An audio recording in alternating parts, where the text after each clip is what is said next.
Hello and welcome to Krishna coaching. मैं Sachin Goyal, director Krishna coaching, आपका स्वागत करता हूं आज के इस सेशन में। और आज का हमारा सेशन है ब्रीच ऑफ कॉन्ट्रैक्ट के कॉम्पनसेशन से रिलेटेड। इसे पहले भी मैं 2 सेशंस लगा चुका हूं, सेक्शन 73 और उसकी इलस्ट्रेशंस भी सब आपको एक्सप्लेन कर चुका हूं। अब हम इससे आगे चलने वाले हैं। देखिए, सेक्शन 73, 74, 75 को साथ में जोड़कर पढ़ा जाता है। पहले तो मैं आपको सेक्शन 74 और 75 के बारे में बताना चाहूंगा। आपके सामने मैं लेके आ रहा हूं बेयर एक्ट, जिसमें से हम करेंगे सेक्शन 74 को, और फिर उसके बाद 74, 75 को रीड करने के बाद हम स्टडी करेंगे इसको नोट्स के द्वारा पॉइंट बाय पॉइंट। ये आपके सामने सेक्शन 74 फ्रॉम बेयर एक्ट आ चुका है। देखिए क्या कहता है section 74। Compensation for breach of contract where penalty stipulated for. मैंने अपने पिछले सेशन में भी बताया था कि ये एक सिविल लॉ है। इंडियन कॉन्ट्रैक्ट एक्ट जो है वो एक सिविल लॉ है। ए और बी के बीच में कॉन्ट्रैक्ट हुआ और उन्होंने साफ लिख लिया कि जो मुकर जाएगा वो दूसरी पार्टी को लिक्विडेटेड डैमेज पे करेगा। 10 लाख रुपए की गाड़ी का सौदा था, ठीक है जी, और जो मुकर जाएगा वो दूसरी पार्टी को, खरीदने वाला या बेचने वाला, तय डेट पर जो मुकर गया, अगर खरीदने वाला खरीदने से मुकर गया या बेचने वाला बेचने से मुकर गया, तो वो दूसरी पार्टी को लिक्विडेटेड डैमेज के रूप में 2 लाख रुपए देगा। 2 लाख रुपीस का लिक्विडेटेड डैमेज तय हुआ। अब ये तो मैं बाद में बताऊंगा कि लॉ क्या कहता है। पहले मैं आपसे पूछना चाहूंगा, what is the difference between liquidated damage and unliquidated damage. Kavita सुन पा रहे हैं आप? मुझे जवाब दे मेरी बात का। कविता सुन पा रहे हो? बोलो बच्चे। जी sir. What is the difference? Liquidated damages होते हैं। डिफरेंस उसमें अमाउंट होती है डैमेजेस में, और उसमें अमाउंट फिक्स नहीं होती अनलिक्विडेटेड डैमेजेस में।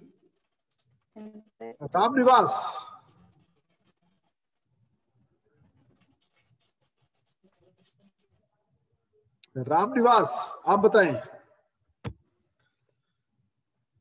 अगर दोनों पार्टीज ने पहले ही डिसाइड कर लिया था at the time of entering into the contract कि एक पार्टी दूसरी पार्टी को क्या एस्टिमेशन ऑफ डैमेज देगी, ठीक है, प्री उसे वो एक अमाउंट डिसाइडेड है, तो वो लिक्विडेटेड डैमेज है। अगर जैसे टॉर्ट्स के केस में हमेशा अनलिक्विडेटेड डैमेजेस होते हैं। कोर्ट्स बाद में असेस करती है कि फायदा क्या हुआ, नुकसान क्या हुआ, एक पार्टी को कितना सफर करना पड़ा है। क्लियर? तो अब हम करने जा रहे हैं कि अगर ए और बी के बीच में कॉन्ट्रैक्ट हुआ 10 लाख रुपए में गाड़ी खरीदने का, और उन्हें कह दिया कि जो मुकर जाएगा वो दूसरी पार्टी को 2 लाख रुपए लिक्विडेटेड डैमेज के रूप में देगा। बेचने वाला मुकर गया एंड डेट पर, कहता मैं नहीं देता गाड़ी। क्या अब उसको दूसरी पार्टी को 2 लाख रुपए देने होंगे? बताओ कविता, देने होंगे?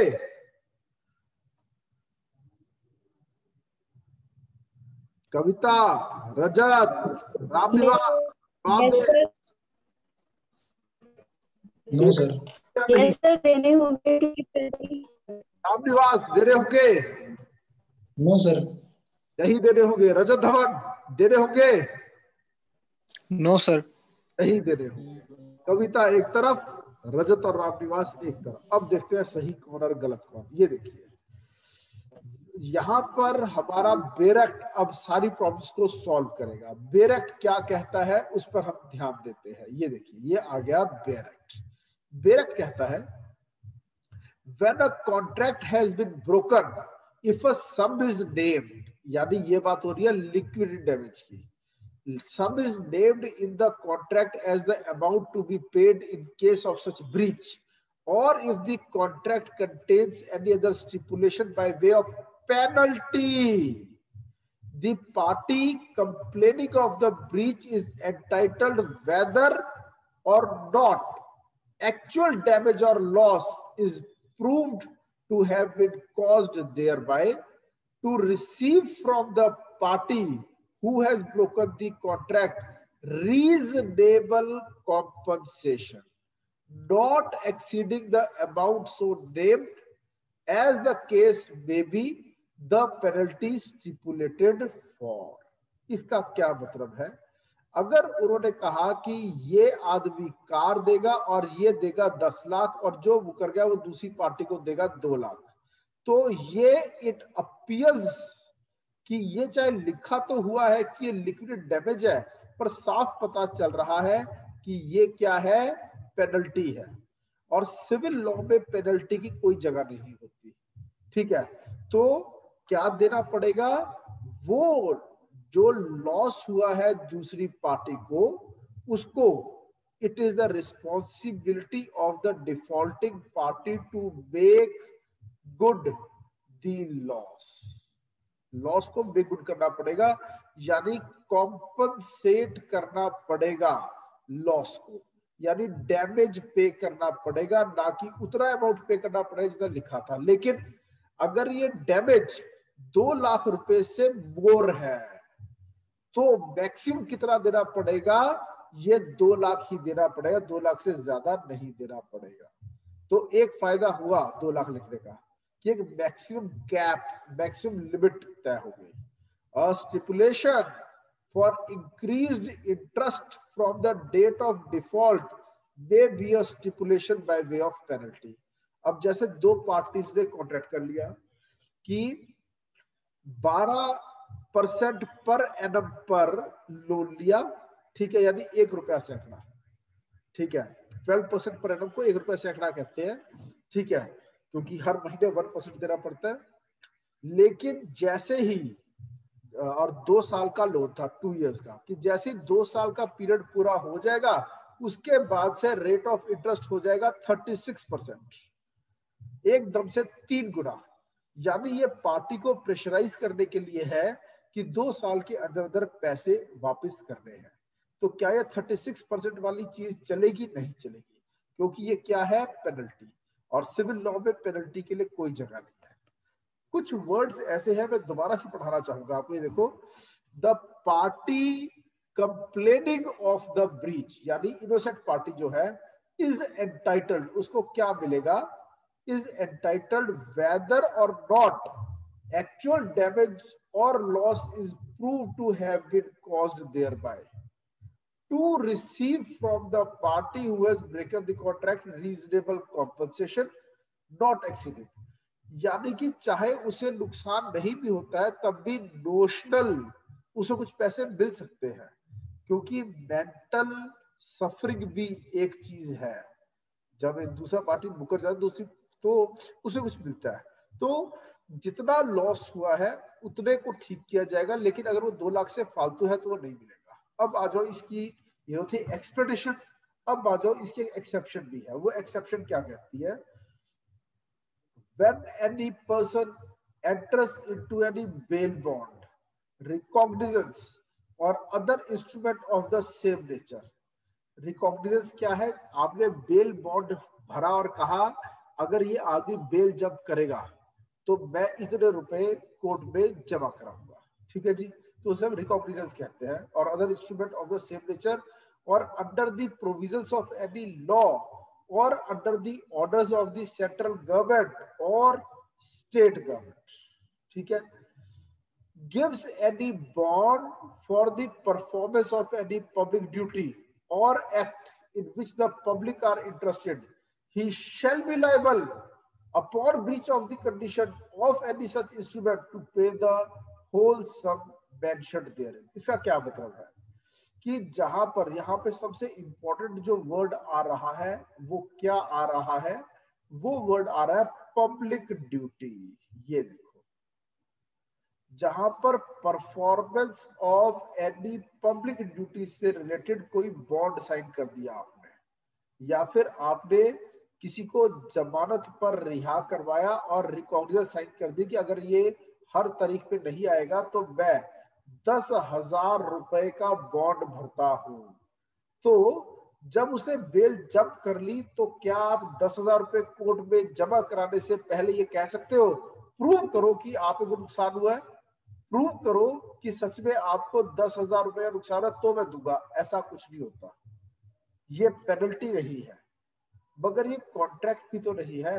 तो इसलिए अगर रिकॉग्निजेंस अंडरटेक किया है आपने, किसी का बेल बॉन्ड आपने भरा है, या फिर किसी सेंट्रल गवर्नमेंट या स्टेट गवर्नमेंट के अंदर कोई बॉन्ड साइन किया है with respect to public duty, ठीक है, जैसे कि सिक्योरिटी प्रोसीडिंग्स होती है, सिक्योरिटी प्रोसीडिंग्स जो कि आपने पढ़ी है क्रिमिनल प्रोसीजर कोड में, ठीक है, 751 का पर्चा हो जाता है ऐसे, ठीक है जी। तो उसमें भी यही होता है, सिक्योरिटी पब्लिक ट्रैंक्विलिटी को मेंटेन करने के लिए, मान लो आपको अरेस्ट कर लिया गया, प्रिवेंटिव डिटेंशन में आपको अरेस्ट किया, और फिर आप बॉन्ड साइन करते हैं कि मैं कुछ भी गलत नहीं करूंगा, अगर करूंगा तो मुझसे 10,000 या 50,000 या 1,00,000 रुपया लिया जाए, ठीक है, मैं भरूंगा, ठीक है। और फिर जब 1,00,000 रुपए देने की बारी है तब आप कहते हैं प्रूव करोगे क्या आपको 1,00,000 का नुकसान हुआ है मेरा ब्रीच करने से? ये प्रूव करने की जरूरत नहीं है, आपको 1,00,000 देना पड़ेगा, ये इसका मतलब है। देन एक्सप्लेनेशन क्या है?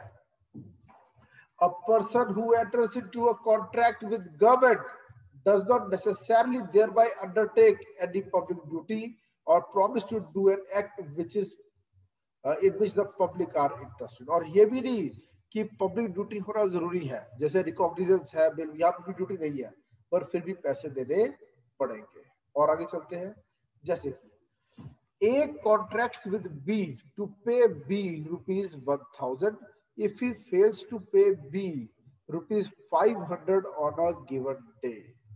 500 रुपए तय डेट पर अगर नहीं दिए तो A को B को 1,000, 500 नहीं दिए तो फिर बाद में 1,000 देने पड़ेंगे।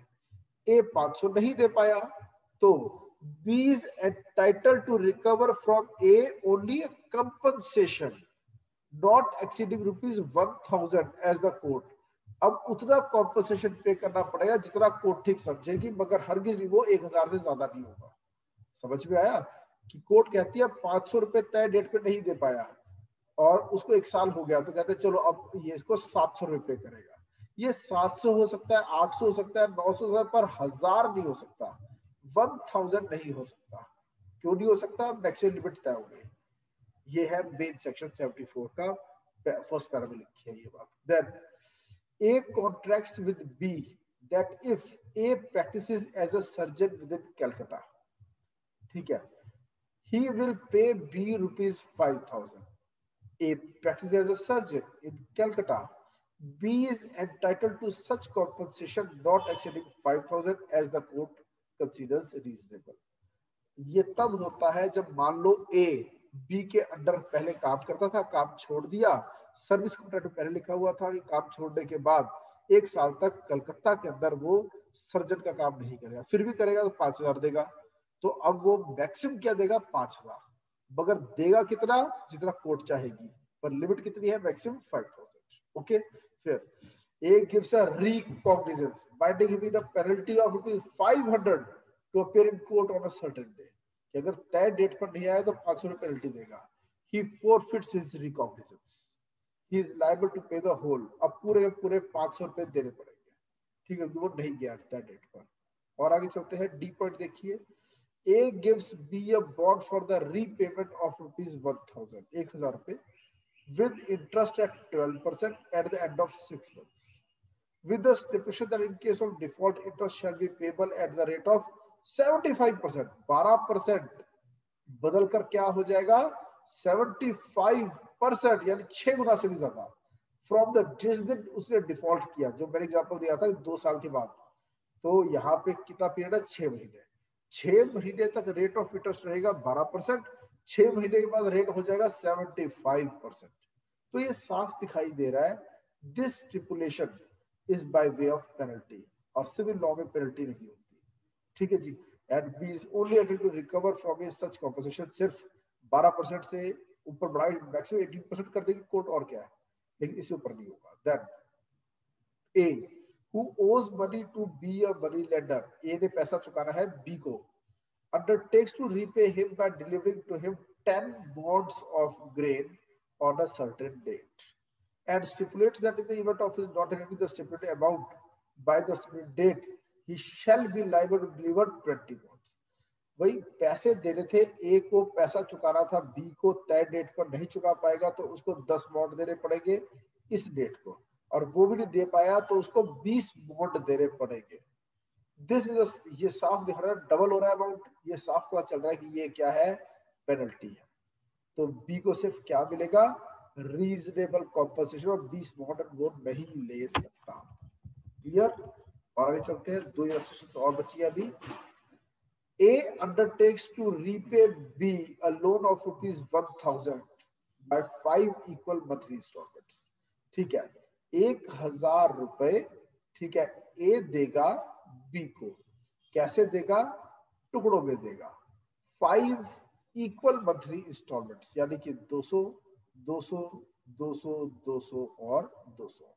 ठीक है, with the stipulation that in default of payment of any installment, और एक भी इंस्टॉलमेंट अगर मिस हो गई तो क्या होगा, the whole shall become due, यानी अब पूरा पूरा 1000 फिर से देना होगा.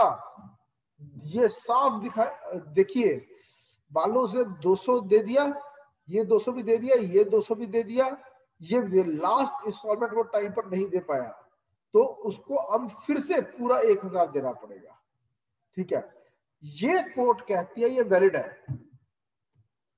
समझ में आया. ये कोर्ट कहती है this stipulation is not by way of penalty and the contract may be enforced according to its term. ये साफ दिखाई दे रहा है कि इसके अंदर जो है टाइमली पेमेंट के लिए उसको बोला जा रहा है.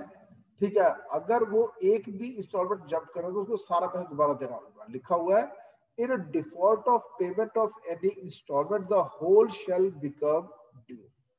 Next, A borrows rupees 100 from B. ठीक है जी, A ने 100 रुपए उधार लिया B से and gives him a bond of rupees 200 payable by 5 yearly installments of rupees 40 with a stipulation that in default of payment of any installment the whole shall become due. तो अब this is stipulation by way of penalty. अब ये देखो इन दोनों में फर्क क्या है. In default of payment of any installment, the whole shall become due. In default of payment of any installment, the whole shall become due. This is a, अब 200 रुपया लिया और अगले 5 सालों तक, ठीक है, 40 रुपए देने होंगे. ठीक है, यहां पर क्या था, मंथली इंस्टॉलमेंट्स, और ये है ईयरली इंस्टॉलमेंट्स. ये फर्क आ गया.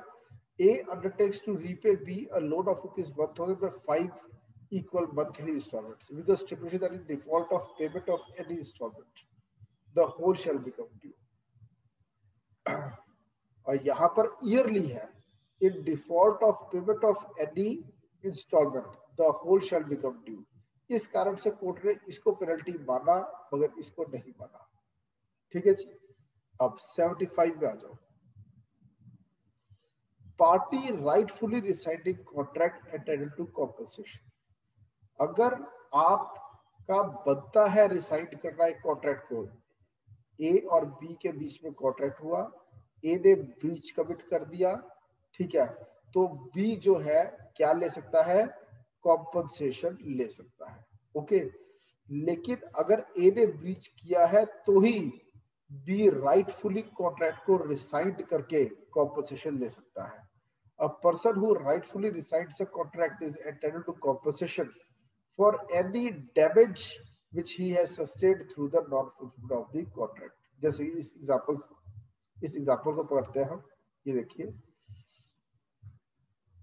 ए जो कि एक सिंगर है, contracts with B, the manager of a theatre, to sing at his theatre for 2 nights in every week during the next 2 months. 2 महीने तक every week 2 नाइट्स सिंग करेगी ए, ठीक है जी, and B agrees to pay her 100 rupees for each night's performance, और वो 100 rupees देगा एक रात के, ठीक है। On the 6th night A wilfully absents herself from the theater and B in consequence incites the contract. अब B is entitled to claim compensation for the damage which he has sustained through the non-fulfillment of the contract. अब देखिए, पहली रात, दूसरी रात, तीसरी रात, चौथी, पांचवी और छठवीं रात जो थी, उसमें ए ने जानबूझ के अपने आप को एब्सेंट रखा और परफॉर्मेंस नहीं दी, ठीक है।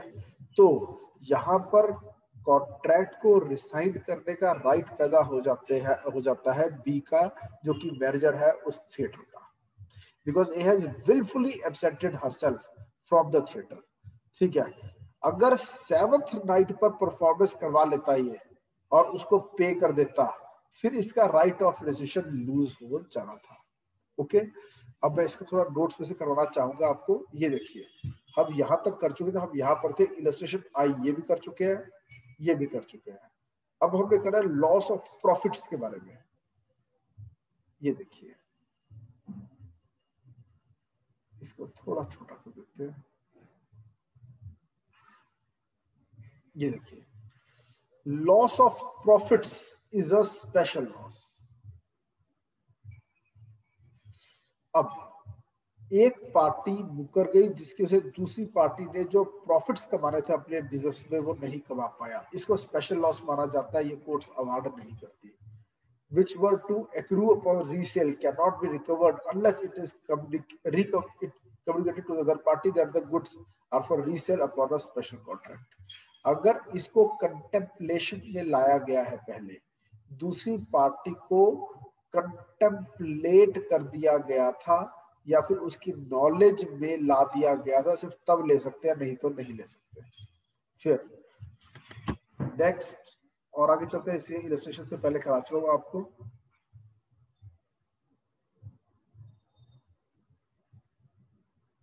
चला गया ये मार्केट रेट थ्योरी, ठीक है, ये भी हम कर चुके हैं इलस्ट्रेशंस के द्वारा। बायर्स ब्रीच, खरीदने वाले ने मना कर दिया खरीदने से। Difference between market price and control prices, ये भी हो गया था। Damages are compensatory not penal, ये अभी बताया मैंने आपको, ठीक है, कि damages are given by way of compensation for the loss suffered by the plaintiff and not for the purpose of punishing the defendant. गलत करने वालों को सजा देना है, ऐसा कोई प्रावधान कॉन्ट्रैक्ट एक्ट में नहीं है। Motive for and the manner of breach is not taken into account because generally punitive damages are not recoverable.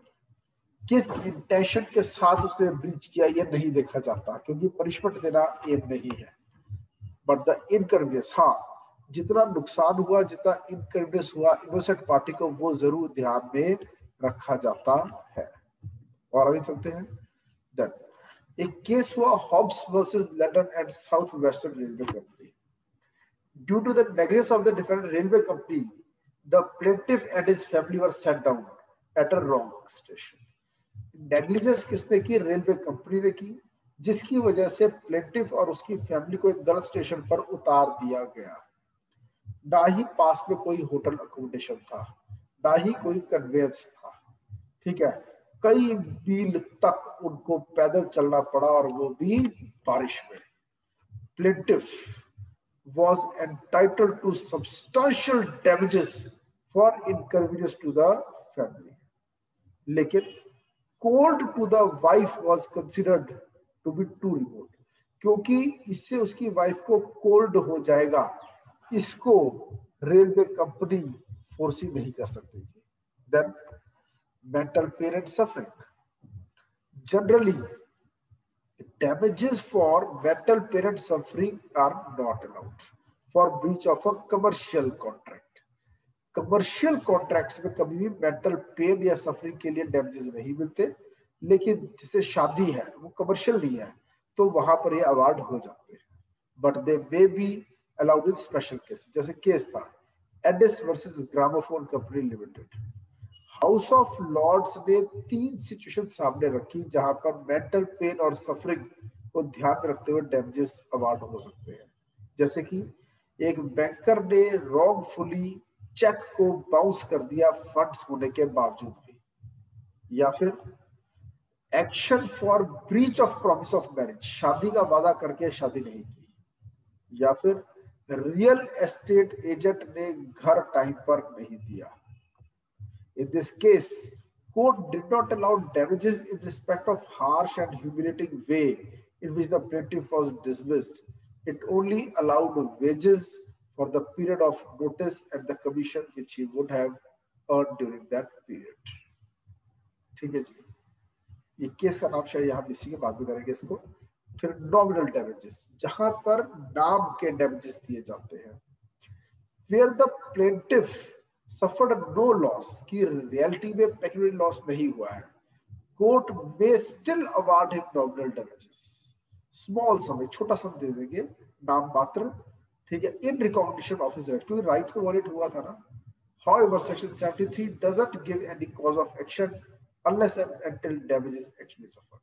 Section 73 में डैमेज का राइट सिर्फ तब पैदा होता है जब एक इंसान को हो एक्चुअल लॉस, ना कि नाम का। नॉमिनल डैमेजेस का प्रावधान सेक्शन 73 में नहीं है। फिर एग्जाम्पलरी, एग्जाम्पल सेट करने के लिए, गलत के साथ गलत करो, जिसने गलत किया है, जिसने ब्रीच कमिट किया, अब हम उसके साथ गलत करेंगे। या फिर विंडिक्टिव, नुकसान पहुंचाओ क्योंकि उसने भी हमें नुकसान पहुंचाया, ऐसी कोई सोच कॉन्ट्रैक्ट एक्ट में नहीं है। These are awarded with a view to punish the guilty party for the breach and not by way of compensation. इसलिए these damages have no place in law of contract. ठीक है जी। There are however certain exceptional cases, मगर फिर भी कुछ exceptional cases है जहां पर विंडिक्टिव डैमेजेस दिए गए, जैसे शादी का वादा करके मुकर जाना, या फिर चेक का डिसऑर्डर जबकि सफिशिएंट फंड्स थे अकाउंट में। फिर अगला आता है ड्यूटी टू मिटिगेट। ए ने बी के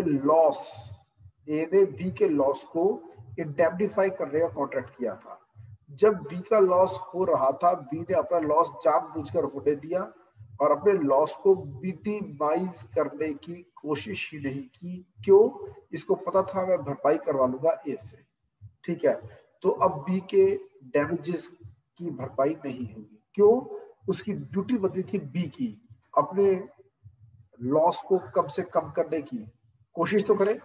injured party has to make reasonable efforts to avoid losses resulting from the breach so that his as well as other parties loss is kept to the minimum. मुकर गया था ए, मगर उससे B को जितना loss हो रहा था उस लॉस को कम तो किया जा सकता था, बी कोशिशें अगर करता तो उससे कोई कोशिश नहीं की तो बी को डैमेजेस नहीं मिलेंगे। अब plaintiff is debarred from claiming any part of the damage which is due to his neglect to make such efforts. Plaintiff debarred from claiming any part of damage, क्योंकि उसके निगलेक्ट की वजह से ये लॉस इतना हुआ है। और ये प्रूफ कौन करेगा? डिफेंडेंट को प्रूव करना होगा कि प्लेंटिफ फेल हो गया। प्लेंटिफ की ड्यूटी थी मिटिगेट की, but he failed and the plaintiff is free from burden of proving that he tried his best. क्या प्लेंटिफ को प्रूव करना होगा मैंने अपनी तरफ से पूरी कोशिश की थी लॉस को मिनिमाइज करने की? नहीं, ये डिफेंडेंट को प्रूव करना होगा कि ये चाहता तो कम कर सकता था, अपने लॉस को प्रेजेंट नहीं किया। अब जैसे केस है Jamal versus Moola Dawood Sons and Company, इसमें ये कहा गया the proper measure of damages is the difference between the contract price and market price on the date of the breach of contract irrespective of the fact that the seller doesn't again sell the goods on that day but sells the same or subsequent date, and the actual loss to him is different from the different prices or the rate of breach. जिस दिन breach हुआ उस दिन market rate, देखो दोनों rates का difference between the contract price and the market price, ये बन गया एक्चुअल लॉस, तो ये बन गया डैमेज, इतने पैसे मिलेंगे। अब आ जाए लिक्विड डैमेजेस, और ये वही बात आ गई, लिक्विड डैमेज अगर दिखाई दे रहा है कि ये पेनल्टी है तो वो नहीं मिलेगा। Sometimes the parties to a contract at the time of making the contract agreed to the amount of compensation payable in the event of the breach of contract. वो पहले डिसाइड कर लेते हैं कितना कॉम्पनसेशन पे करना पड़ेगा अगर कोई पार्टी ब्रीच करेगी। तो वो अमाउंट जो है, such amount which has been agreed beforehand may be the liquidated damages or penalty. If the sum to be paid on the breach of contract is genuine pre-estimate, ये word ध्यान रखना, जो liquidated damage तय किया था कि जो party मुकरे कितने रुपए देगी, अगर वो जेन्युइन प्री एस्टिमेट है, ये वर्ड इंपॉर्टेंट है। If it appears to court that it is a genuine pre-estimate of the prospective damages, तब उसको लिक्विडेटेड डैमेज कहते हैं कि हिसाब पहले लगा लिया, एक्चुअल में इतना लॉस होगा तो वो मिलता, नहीं तो नहीं मिलेगा। लेकिन अगर वो सब बहुत बड़ा है, एक्सेसिव है, हाईली डिस्प्रपोर्शनेट है, लाइकली लॉस से कहीं ज्यादा है, ठीक है, और सिर्फ इसलिए है ताकि डिस्करेज किया जा सके पार्टी को ब्रीच करने से, तो वो पेनल्टी है। जो डर दिखाने के लिए है कि कहीं ब्रीच मत कर देना, इसने बहुत हाई हमने डैमेज तय कर दिया, तो वो डैमेज है ही नहीं, वो पेनल्टी है। Penalty as a rule is never awarded as damages in the law of contract, तो ये सिविल लॉ है। Damages will then be calculated according to the ordinary principles, while the whole of liquidated damages is recoverable. English law में whole damage, whole पूरा मिल सकता है जितना तय किया था, मगर यहाँ नहीं। अब एक केस हुआ, Dunlop numeric tyre company limited versus new garage and motor company limited. Court ने ले डाउन की ये प्रपोजिशंस, क्या? The expression used by the parties is not conclusive. अगर पार्टीज ने लिख लिया जो हम तय कर रहे हैं ये तो लिक्विडेटेड डैमेज है, ना कि ये पेनल्टी है, तब भी कोर्ट अपना दिमाग लगाएगी और वो बताएगी क्या ये लिक्विड डैमेज है या पेनल्टी। आपने उसको नाम जो भी दिया हो कॉन्ट्रैक्ट के अंदर, उसकी कोई वैल्यू नहीं है। The court must find out whether the payment stipulated is in truth penalty और लिक्विडेटेड डैमेज। अगला, the question whether a sum stipulated is a penalty or liquidated damage is a question of construction. किस तरह से लिखा गया है, क्या words use हुए हैं, to be decided upon the terms, inherent circumstances of each particular contract. तो उस कॉन्ट्रैक्ट में क्या वर्ड्स यूज हुए थे, ठीक है जी, और किस सर्कमस्टांसेस में वो कॉन्ट्रैक्ट हुआ उसको देखा जाता है। और इसको कोर्ट को असिस्ट करने के लिए कई टेस्ट्स हैं। पहला, इसको पेनल्टी माना जाएगा if stipulated sum is extravagant and unconscionable. अगर वो बहुत ही बड़ा अमाउंट है तो उसको क्या माना जाएगा, वो पेनल्टी है, ठीक है जी। जो which is unconscionable in amount in comparison to the greatest loss, then उसको तब पेनल्टी माना जाएगा अगर if the breach consists only in not paying the sum, अगर पैसे नहीं दिए तो इतने देने पड़ेंगे, सिर्फ पैसे ना देने को ब्रीच माना गया तब भी उसको पेनल्टी माना जाता है। At the sum stipulated is a sum, अगर तुमने 5 तारीख से पहले मुझे 5,000 नहीं दिया तो आपको मुझे 10,000 देने पड़ेंगे। अब इन दोनों अमाउंट से बहुत फर्क है, 5,000 और 10,000 डबल हो गया ना, तो ये इसका मतलब क्या हो गया, ये पेनल्टी है, ना कि compensation, ना कि damage. Then the penalty may be presumed when a single lump sum is made payable by way of compensation on the occurrence of one or more of all of several events, some of which may occasion a serious and others but trivial damage. अगर ऐसा किया तो भी 1 लाख रुपए देना पड़ेगा, अगर ऐसा कर दिया तब भी 1 लाख देना पड़ेगा, ऐसा कर दिया तब भी 1 लाख देना पड़ेगा। अब अगर ये काम किया तो बहुत बड़े बड़े लॉसेस होंगे, पर ये वाला काम किया तो लॉसेस बहुत छोटे छोटे से होंगे, ये किया तो फिर बहुत बड़े, कुछ ज्यादा ही बड़े बड़े बड़े लॉसेस होंगे, ठीक है। अब देखो, इसको भी ब्रीच मान रहे हो, इसको भी ब्रीच मान रहे हो, इसको भी ब्रीच मान रहे हो, मगर कॉम्पनसेशन सबका बराबर रखा हुआ है 1 लाख रुपए, तो ये तो गलत हुआ। तो इसका पता चलता है ये क्या है, ये पेनल्टी है, ना कि ट्रू एस्टिमेशन है। और फिर हमने किया था सेक्शन 74 जो मेरठ से भी हमने किया, compensation for breach of contract where penalty stipulated for. अभी समझा के हटाऊं मैं। महावीर प्रसाद वर्सेस दुर्गा दत्त के केस में क्या हुआ? Unless the parties have made a stipulation for the payment of interest or there is a usage to that effect, interest cannot be recovered legally as damages generally speaking.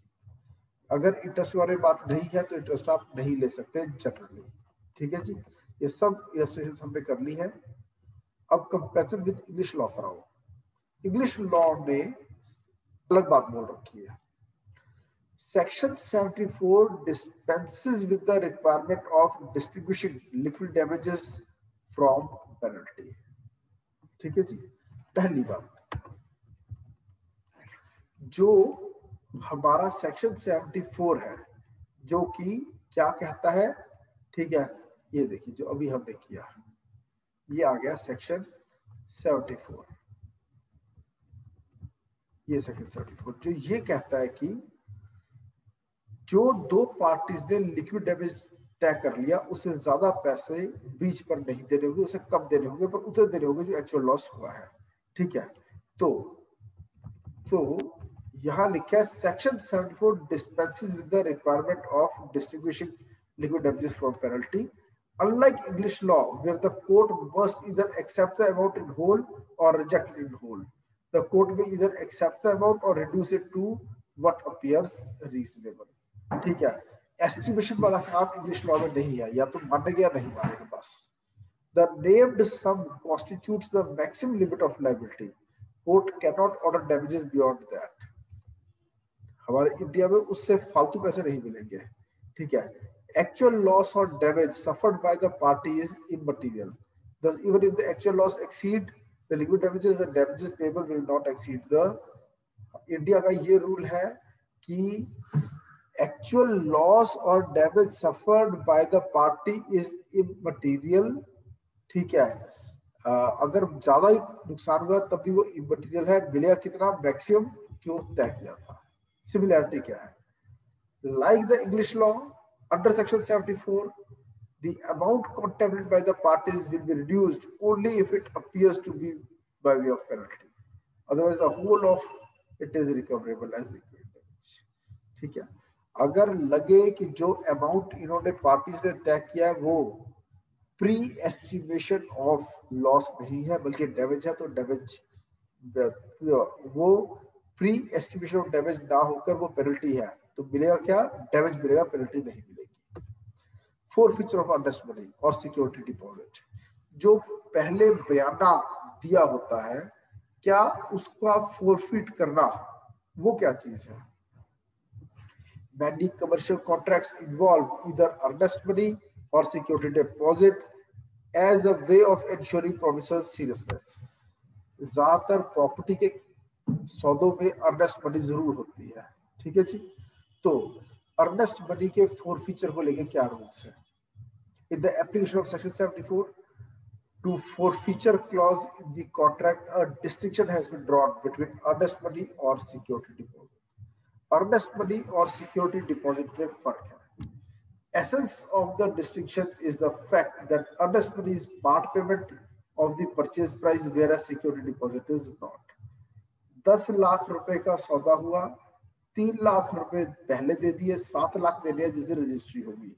अब ये 10 लाख का part है, तो ये security deposit नहीं है, ये part payment है। अगर 10 लाख का सौदा है और पहले एक पार्टी ने 2 लाख रुपए लेके रख लिए, अब वो तय डेट पर पूरे 10 लाख लेके रजिस्ट्री करवाएगा और बाद में 2 लाख वापस करेगा, तो ये बन गया सिक्योरिटी डिपॉजिट 2 लाख रुपए। As a general rule, it may be noted that the rule of forfeiture applies to earnest money but not to security deposit. Security deposit पर rules apply ये नहीं होते forfeiture के, मगर earnest money पर होते हैं। Remedies available under section 73 and 74 of breach of contract contemplate a valid and a binding agreement between the parties. Clear? अब ये कुछ एक केसेस आ रहे हैं, बहुत अच्छे और इम्पोर्टेंट केसेस हैं। ठीक है जी, जिसमें हम इन पॉइंट्स को करेंगे। ये देखिए 2 केसेस हैं, बस खत्म करते हैं इस टॉपिक को। तरसेम सिंह वर्सेस सुखविंदर सिंह में कहा गया अर्नेस्ट मनी और any other kind of deposit can not be forfeited if the underlying contract is void. अगर कॉन्ट्रैक्ट वॉइड है तो अर्नेस्ट मनी को आप रख नहीं सकते। हामिद अली वर्सेस रफीकुद्दीन में क्या कहा, earnest money cannot be forfeited if the contract has been discharged by frustration. In such cases, the vendor is entitled to the return. अगर कॉन्ट्रैक्ट ही फ्रस्ट्रेट हो गया तो पैसे वापस करने पड़ेंगे।